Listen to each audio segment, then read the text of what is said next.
YouTube? My name is Brad. Today I have a crazy video to share with you guys. I'm going to teach you guys how to create life in your own house, in the lab, in the basement. With a little bit of funding, you guys can all figure it out. Right now I'm just, taking the dog for a walk. Thought I could kill two birds with one stone.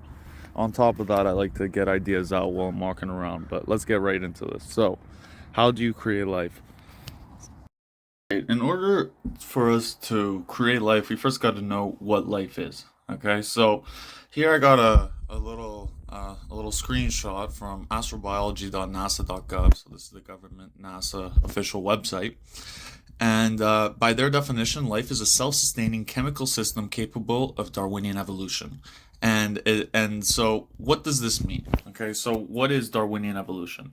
Darwinian evolution essentially just means that species change over time and give rise to new species. And this is due to genetic changes and usually occurs to actually make the organism better suited for its environment. And what does self-sustaining mean? Self-sustaining essentially just means that under the right conditions, the organism can continue to thrive, essentially forever, continue to replicate and survive as long as it's under the right conditions, right? So this is essentially what we are going to try to achieve within our experiment, and this is the criteria we have to meet in order to create life by NASA's definition. So how do we start? So in order to start, we want to keep it simple. We don't want to get too complicated. We're going to try to create a protocell. So what is a protocell? So a protocell is just a simple cell that is actually believed to be the stepping stone towards the origins of life. All right. So as you can see here, it's a very, very simple cell. The only big features that really pop out are the cellular membrane that protects the cell from the outside, from the harsh conditions of the outside, while keeping the interior contents on the inside. And then we see also some RNA on the inside. So both of these will be things that we will have to achieve in order to create life, because these are both these two are key factors to creating life: the cellular membrane and the content on the inside that will have to be capable of evolving over time, and will have to be capable of recreating itself, so that the population can grow.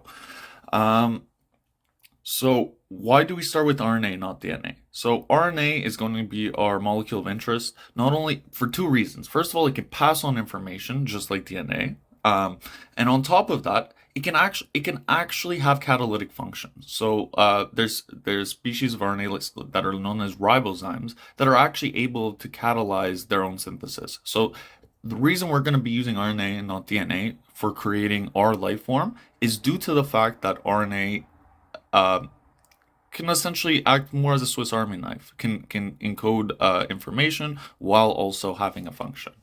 But let's first start with the cellular membrane, because this is going to be a little bit complicated. So how are we going to make the cellular membrane? There's two ways of going about it. We could try to create an actual bilipid membrane from fatty acids, much like what all cells have. And this is kind of what it looks like.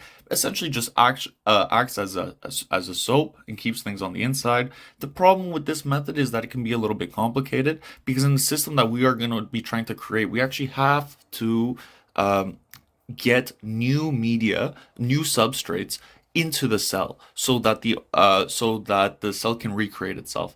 And this is a bit complicated because we're going to need some sort of nucleoside transporters, and those are a lot of the time fueled with ATP, and on top of that, we have to find a way to integrate it properly into the bilipid membrane. So there's a lot of problems that come with trying to create an actual cellular membrane. But what we can do is try to create a proven system that has been done before, where essentially researchers created an open pore. And this was actually demonstrated in the paper. Heat flux across an open pore enables a continuous replication and selection of oligonucleotides towards increasing length. And this was written by Moritz Krasing and colleagues, and I'll post a link to this paper in the description below.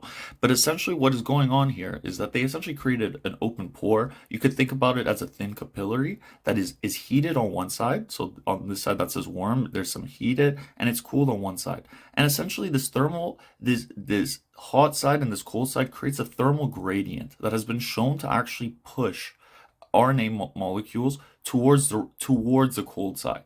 And while this is going on, they also created a sort of flow traveling through the capillary, pushing new substrate through this pore system. And what you can see here in red is actually is RNA pieces that are essentially concentrated. That's what this represents. And essentially, researchers in this papers were able to show that using a pore system like this, they can actually create a sort of a fake cellular membrane that still has the ability to hold all the RNA contents in one area, while also, and this is why we want to use this method, it also allows us to create a sort of flow going through the system, which will carry all our substrates to allow for RNA replication to occur. So now that we kind of sorted out maybe the best way to try to create the cellular membrane, one can say, for this experiment, we need to figure out what are we going to put inside of the cellular membrane. So the best way about going about this would be to use self-replicating ligase ribozymes. Okay, and Natasha Paul and Gerald F. Joyce wrote a paper that was actually called exactly that, self-replicating ligase ribozymes, where they brought up this R3C ligase ribozyme. And what was amazing about this R3C ligase ribozyme is that not only was it a piece of single-stranded mRNA that you could see kind of that I'm trying to illustrate right here, but it could also fold in on itself to create a 3D structure RNA that can kind of, I'm trying to demonstrate with this figure right here, that can actually work on other RNA molecules to synthesize new RNA strands. So this can actually work as a loop where new RNA segments are being, where this RNA is essentially catalyzing the creation of itself over and over again. So through this process, we could create a sort of infinite loop where these segments of RNA are being created over and over again.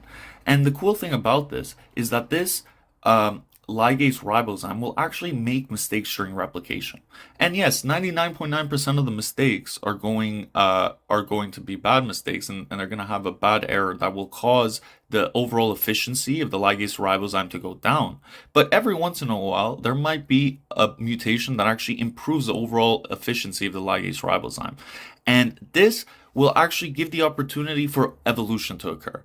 And this is where things kind of get amazing, because if we combine these two methods together, so we create the self-replicating system and throw it into a cellular membrane, we will essentially create an entity that is not only replicating and is not only it's not only replicating and self-sustaining, but it is actually capable of evolution over time. And this is essentially, by doing such a task, we would essentially be fulfilling NASA's definition for what life is. And I'm going to repeat this, life once again.